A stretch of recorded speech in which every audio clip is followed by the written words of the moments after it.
Salam sejahtera bagi kita semua. Perkenalkan, nama saya Dietrich Bernardeskia, NIM 15202202010027, Prodi Teologi semester 3, Institut Agama Kristen Negeri Ambon. Di sini saya akan membuat rangkuman dari jurnal yang ditulis oleh Fajar Nurhadinto tentang sistem hukum dan posisi hukum Indonesia untuk tugas mata kuliah Hukum dan HAM. Secara etimologi, kata sistem berasal dari bahasa Yunani yang berarti sistema, artinya keseluruhan yang terdiri dari macam-macam bagian.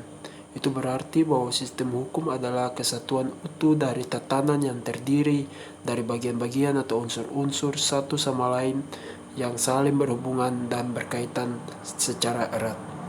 Pembagian hukum itu sendiri digolongkan dalam beberapa jenis. Yang pertama, berdasarkan wujudnya yang terbagi menjadi dua, yakni hukum tertulis dan hukum tidak tertulis. Hukum tertulis yaitu hukum yang dapat kita temui dalam bentuk tulisan dan dicantumkan dalam berbagai peraturan negara. Hukum ini bersifat kaku, tegas, dan lebih menjamin kepastian hukum, sanksi pasti karena jelas tertulis. Contohnya seperti yang ada pada UUD, UU, dan Perda. Sedangkan hukum tidak tertulis yaitu hukum yang masih hidup dan tumbuh dalam keyakinan masyarakat tertentu. Contohnya seperti hukum adat. Yang kedua, berdasarkan ruang atau wilayah berlakunya. Yang pertama yaitu lokal, yakni seperti hukum yang berlaku di daerah tertentu, misalnya seperti di Ambon, Batak, Jawa, Minangkabau, dan sebagainya. Yang kedua, hukum nasional yang berlaku di sebuah negara seperti hukum di Indonesia. Dan yang ketiga, hukum internasional, yaitu hukum yang mengatur antara dua negara seperti hukum perang, hukum perdata internasional, dan sebagainya. Dan yang ketiga, berdasarkan waktu yang diaturnya, yang terbagi juga menjadi tiga, yakni hukum yang berlaku pada saat ini disebut juga sebagai hukum positif, dan yang kedua hukum yang berlaku pada waktu yang akan datang, dan yang ketiga adalah hukum asasi atau hukum alam.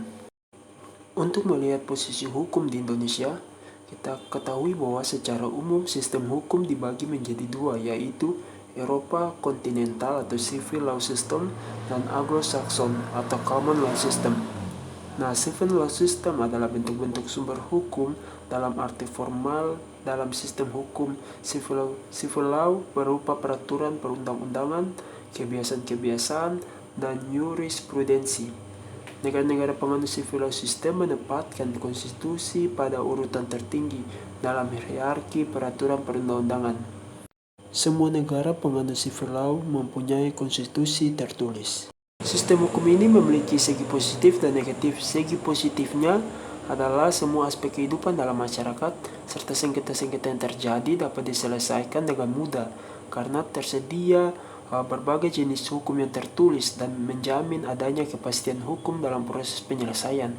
Sedangkan segi negatifnya yakni banyak kasus yang timbul sebagai akibat dari kemajuan zaman dan peradaban manusia sehingga ketidaktersedia undang-undangnya sehingga kasus ini tidak dapat diselesaikan di pengadilan. Sedangkan Common Law System atau sistem hukum Anglo-Saxon merupakan suatu sistem hukum yang didasarkan pada jurisprudensi, yaitu keputusan-keputusan hakim terdahulu yang kemudian menjadi dasar putusan-putusan hakim selanjutnya. Nah, sistem hukum Anglo-Saxon ini cenderung lebih mengutamakan hukum kebiasaan, hukum yang berjalan dinamis sejalan dengan dinamika masyarakat. Dalam sistem hukum ini juga mengandung kelebihan serta kekurangannya. Kelebihannya yakni yang tidak tertulis ini lebih mudah atau lebih memiliki sifat yang fleksibel dan sanggup menyesuaikan dengan perkembangan zaman dan masyarakatnya karena hukum-hukum yang diberlakukan adalah hukum yang tidak tertulis. Sedangkan kelemahannya adalah unsur kepastian hukum kurang terjamin dengan baik karena dasar hukum untuk menyelesaikan perkara atau masalah diambil dari hukum kebiasaan masyarakat atau hukum adat yang tidak tertulis. Dari kedua sistem hukum yang telah dijelaskan, kita dapat melihat posisi sistem hukum di Indonesia yang menganut sistem hukum civil law system yang dikarenakan karena negara-negara penganut sistem law system atau hukum Eropa kontinental antara lain ada negara-negara Prancis, Jerman, Belanda, dan bekas jajahan Belanda, salah satunya Indonesia. Dan pada sistem ini juga kita dapat melihat bahwa putusan pengadilan berdasarkan pada peraturan perundang-undangan yang berlaku. Contohnya di Indonesia, UUD 45, TAP MPR, UU, Perpu, peraturan pemerintah, Perpres, Kepres, dan MA, keputusan menteri, serta lain-lain.